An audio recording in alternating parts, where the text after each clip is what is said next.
Redeemer. Amen. When I was a teenager, I played clarinet in the band. And the highest band in our school, there were lots of different ones, was the marching band.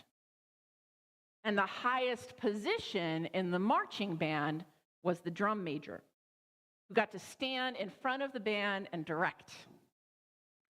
And when the band was marching, he or she stood at the front and led the parade into the stadium.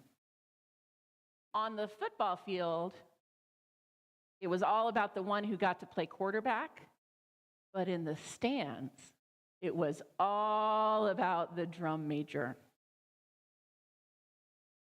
This week, our country celebrates the holiday, the birthday of the Reverend Dr. Martin Luther King Jr., who was many things. He was an organizer, a humanitarian, a writer, and a scholar, but he was also a preacher. And one of his most famous sermons, preached 2 months before his death, was called The Drum Major Instinct. In this sermon, which actually builds on a sermon from a Methodist preacher, because Dr. King knew what all good preachers know, that good preachers borrow a little bit. In this sermon, The Drum Major Instinct, Dr. King suggests that all of us have a fierce and powerful instinct to be the center of attention, to be the leader of the band, to be the drum major, waving a baton and leading a parade of people that fall in lockstep behind us according to the direction that we march in. Now, Dr. King suggests that this is actually a natural human impulse. We all have it. The problem, he suggests, is how we use that impulse. If we all want to be drum majors, if we all want to be the leaders, it matters what we are drum majors for. So in this sermon, Dr. King describes how he wants to be remembered at the end of his life, and he writes this. He says, if you want to say that I was a drum major, say that I was a drum major for justice. Say that I was a drum major for peace. I was a drum major for righteousness. And all the other shallow things will not matter. The gospel passage this morning describes one of the very first things that Jesus does when he begins his ministry. He goes back to his hometown synagogue. He stands up to read.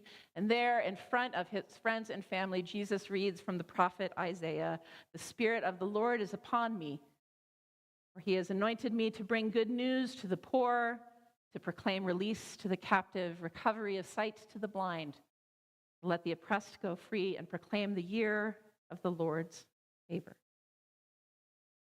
I think Jesus also has a little bit of that drum major instinct.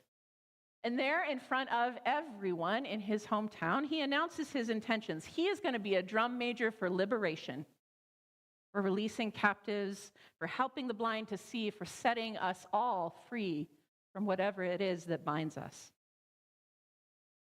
I am grateful for leaders like Jesus, like Dr. King, for all of those leaders here in our community and throughout the world who chose to lead from the front of the parade, not for the sake of their own egos and their own glory, but for the work that God has given them to repair this beautiful and broken world. Later in that same sermon, when Dr. King is saying explicitly what he wants people to know after he's died, he says this: on that day, I want somebody to mention that Martin Luther King Jr. tried to give his life serving others. I'd like somebody to say that day that Martin Luther King Jr. tried to love somebody. I want you to say that day that I tried to be right on the war question. I want you to be able to say that day that I did try to feed the hungry, and I want you to be able to say that day that I did try in my life to clothe those who were naked. I want you to say on that day that I did try in my life to visit those in prison. I want you to say that I tried to love and serve humanity. That is a pretty good legacy to leave behind. This week, as some of you know, our congregation lost one of our drum majors for justice who tried to love and serve humanity in his way. Dave Asher died this week. Dave served on the Kirkland City Council for 20 years, as well as in the Kiwanis Club and here at church for several years at church. Some of you remember when our church had fundraising auctions, Dave was the auctioneer. And our church and our town and our community would be very different without Dave. Almost 20 years ago, I moved to Seattle to start seminary, and I was looking for a good community to settle down in that had a good, solid Methodist church. And I'm picky. So I visited several different churches in several communities, and I was looking for a church that was willing to take risks, to be courageous the way Jesus was courageous. And right before I moved here, I learned that this church had helped get the city codes changed so that this church could host an encampment of people who were experiencing homelessness. This was the kind of moral courage that I was looking for, so I bought a house here in Kirkland, not too far from this church, and I became a member. Before I was a pastor, I was a member. The person who brought that brave change before the Kirkland City Council was Council Member Dave Asher. And without him as a drum major, so many things would be different. And one of those things is that I probably wouldn't know you all today.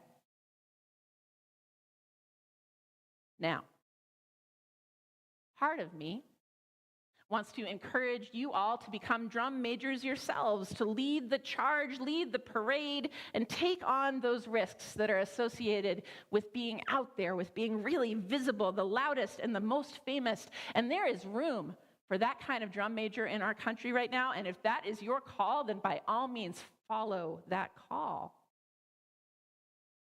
But I also wonder if for some of us, the call is not to be the drum major, but to pay attention to all those newer drum majors who don't look like us, who don't sound like us, who maybe don't pray like us.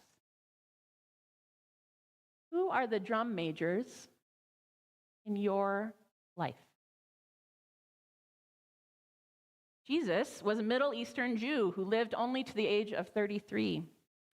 Dr. King was an African-American man from the South who lived only to the age of 39. Did you know that he was still in his 30s when he died? I find that astonishing. So thinking about the drum majors in your life, the folks you look up to, the folks you follow and listen to, are they people in their 30s? Are they immigrants from halfway across the globe? Are they African-American men from the South? And if they are not, why do you suppose that is?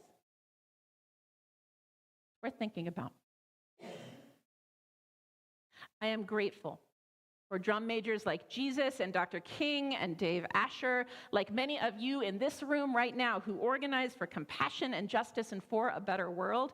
And I am grateful that we right now are given the chance to be drum majors for the next generation of drum majors. So, when you see immigrant leaders advocate for resistance to deportation, be a drum major for those leaders. When you hear community advocates create plans to add more affordable housing to Kirkland, be a drum major for those advocates. When young transgender leaders swept up in what Dr. King calls the fierce urgency of now, speak out against dangerous and discriminatory policies, be a drum major for those young voices. It is risky to be a drum major, particularly when we suggest that people get out of their own way and decenter their own needs for the sake of justice for everybody. Immediately after Jesus goes back home, after his drum major moment, He unrolls the scroll. He reads so beautifully. The hometown crowd says, "Oh, isn't that great? That's Joseph's little boy up there." And then Jesus keeps talking. And he reminds them of this in our sacred stories that God usually chooses healing first with outsiders. He talks about how Elijah healed a widow and her son, but they were from the next town over.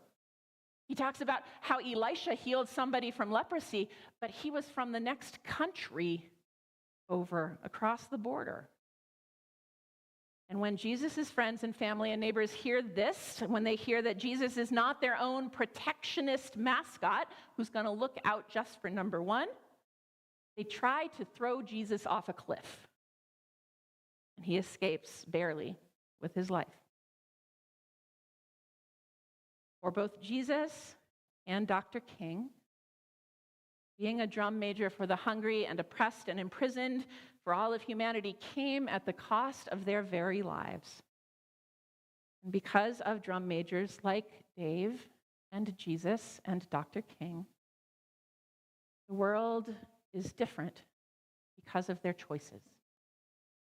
And I pray that the world will also be different because of ours. Amen.